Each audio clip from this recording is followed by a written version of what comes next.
Olá, pessoal, tudo bem? Estamos então iniciando esta jornada, né? Que é o estudo do Evangelho segundo o Espiritismo. Conversei já com algumas pessoas, vejo que é algo que, que prevalece em todos, que é o interesse de se aprofundar, o interesse de obter novas informações, enfim, não é ler por ler, né? É por isso que esse estudo foi criado com esse conceito um pouco diferente, que é utilizar esse conteúdo para a gente interpretá-lo parágrafo por parágrafo, linha a linha, sem pressa, né? Para que a gente absorva de fato o que contém nessa obra tão maravilhosa. Então, como que a gente vai fazer? A gente vai estudar todo esse conteúdo, vai passar agora pela introdução. Na introdução, a gente vai inserir algumas informações do Antigo Testamento para dar uma contextualização, para que você entenda um pouco mais as passagens do Evangelho. O princípio é esse: trabalhar essa obra de uma forma didática, fugindo um pouco de tantos estudos que se propõem a algo semelhante. A gente tenta inovar no sentido de passar algo de uma forma mais tranquila, para que você absorva de uma maneira mais fácil. Quem fez esse curso, que está novamente nesse grupo, que eu agradeço, destaca essa questão, que passou a entender melhor os textos do Evangelho depois desse estudo. Os vídeos que serão disponibilizados semanalmente serão vídeos curtos, justamente para que seja uma absorção tranquila. O que é vídeo curto? O vídeo curto seria entre 18 a 25 minutos, entendeu? Não é aquela coisa maçante, pelo menos não é o nosso objetivo de estender muito, para que você tenha condição de assimilar. Vocês perceberão que o que vai ser tratado aqui, principalmente nessa parte, nessa fase da introdução, é um estudo muito aprofundado que foi feito no contexto histórico da Bíblia.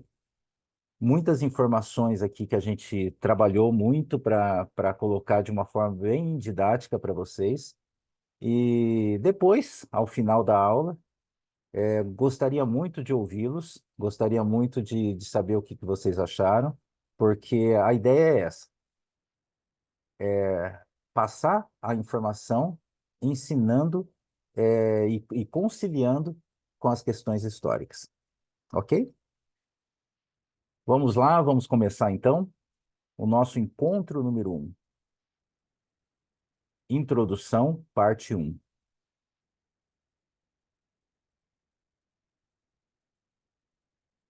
Iniciando o Evangelho, né, logo na primeira página, ali existe a explicação de uma certa maneira, né, é uma pequena apresentação do trabalho, que o Evangelho é a apresentação das máximas de Cristo,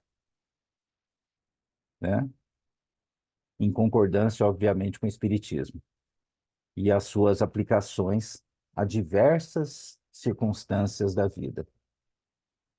O Evangelho segundo o Espiritismo, onde a gente vai encontrar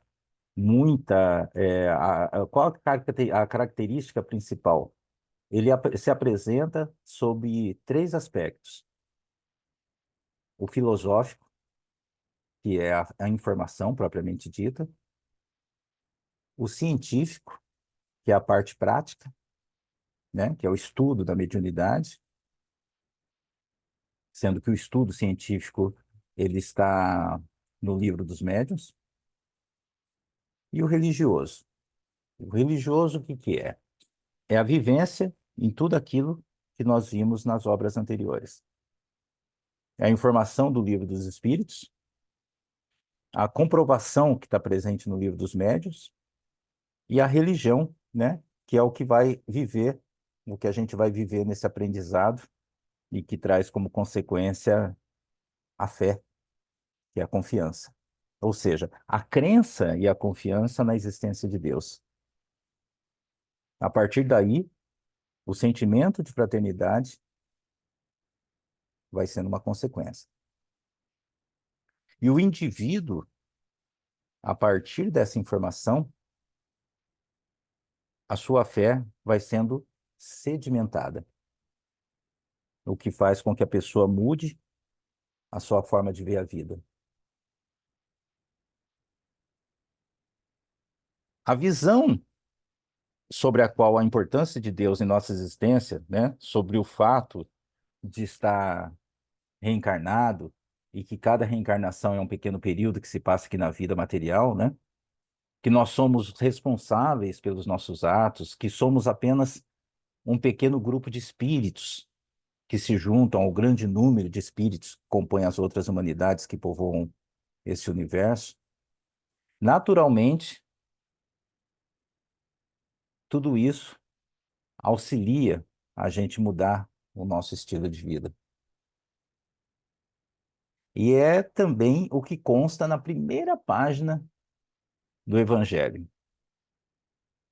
Fé inabalável é aquela que pode encarar a razão face a face em qualquer época. E sem temer que a nossa crença possa ser de alguma maneira desestruturada, porque alguma coisa venha nos provar que aquilo que estamos acreditando não é condizente com a verdade. Então, esses princípios, né, que a gente enumera aqui, é Deus, imortalidade, reencarnação, comunicabilidade, responsabilidade quanto aos atos e pluralidade dos mundos habitados. O que é isso? Eles formam o corpo doutrinário do Espiritismo e são exatamente a revelação das leis divinas. Por isso, por isso, de nenhuma forma, em época alguma, nos sentiremos frustrados ou traídos por descobrir que alguma dessas afirmações não eram verdadeiras. Muito pelo contrário, né? À medida que formos progredindo, nós vamos compreendendo-as melhor.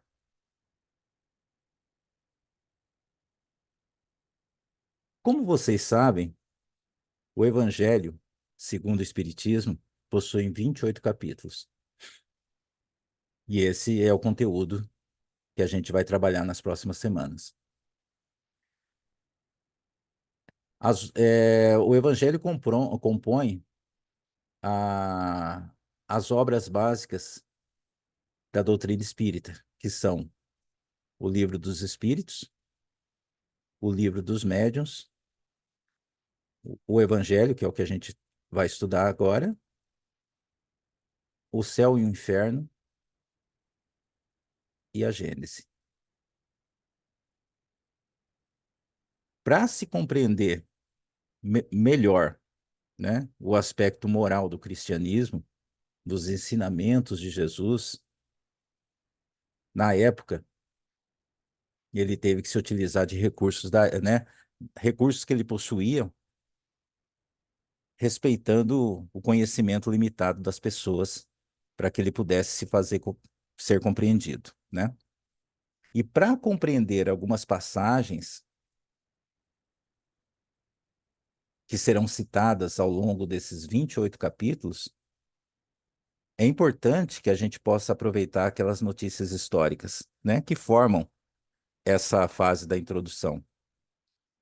Compreender um pouco mais a formação do povo hebreu, dos costumes, dos acontecimentos, para se compreender também por que Jesus escolheu esse povo para encarnar nessa única oportunidade. Jesus é um governador, né? Sempre presente nessa humanidade terrestre, mas a aproximação, desculpa, Mas a aproximação física ocorreu apenas duas vezes. Quando o planeta se forma e quando ele vem aqui para o seu processamento na sua encarnação. Lembre, não se aplicando essa passagem, essa rápida passagem dele, o termo reencarnação. Então vamos falar um pouco sobre a vinda de Jesus. Segundo Humberto de Campos, na época, muitas pessoas se ofereceram, pois as escrituras diziam que o Messias chegaria. Então, muitas famílias, nas suas preces, pediam, né, que eles fossem abençoados, que eles fossem glorificados e que o Messias viesse fazer parte da sua linhagem. E aí Jesus escolhe uma família muito simples, a mãe doméstica, o pai carpinteiro. Tão simples foi a sua passagem que o seu povo não o reconheceu. A religião do seu povo não o reconheceu. A sua família, no momento que esteve junto a ele, também não compreendeu. Mas é aquela figura ímpar que consegue dividir a humanidade entre duas fases, antes de Cristo e depois de Cristo. Então, é isso que a gente vai tratar nesse estudo. A gente vai passar pelos 28 capítulos dessa obra e cada fase desse estudo tem, sim, um tipo de aplicação. Num resumo aqui que a gente trabalhou, que eu vou mostrar para vocês agora, por exemplo, o prefácio trata sobre os tempos que são chegados. A introdução sobre os objetivos, de onde viemos. As premissas foram tratadas serão tratadas, né? Foram né, porque a obra já está feita, mas elas serão, digamos, estudadas nos capítulos 1, 2, 3 e 4. O capítulo 5 seria colocado como estamos, né? Em que estágio estamos? No capítulo 6, como podemos proceder? No 7 ao 17, quais os nossos ideais a atingir? No capítulo 18 ao 24, quais são as nossas dificuldades? E no capítulo 25 ao 28, quais as nossas diretrizes? Muita coisa, né? Muita coisa para estudar, muita coisa para compreender, muita coisa para se conhecer, né? Muita coisa para a gente conversar. É isso que eu espero de vocês. Não apenas que eu passe aquilo que eu estou estudando, que eu estou também aprendendo, mas também ouvir de vocês aquilo que vocês estão sentindo sobre o que está sendo aplicado. Então vamos em frente. É, vamos colocar agora, recuar um pouco no tempo, que é aquilo que eu comecei a falar no início, que a gente vai tratar um pouco do Antigo Testamento para que vocês entendam melhor aquilo que vai ser aplicado durante esses capítulos. Então a gente vai recuar um pouco no tempo e vai chegar lá na Mesopotâmia, que é o Vale Fértil limitado entre os rios Tigres e Eufrates. Está vendo aqui o meu mouse? Mesopotâmia, que está entre Eufrates e Tigres, aqui em azulzinho. Eles nascem na Armênia e desaguam lá embaixo, ó, no Golfo Pérsico. O próprio termo Mesopotâmia significa entre rios. As terras férteis daquela região, que é considerada o berço da civilização ocidental.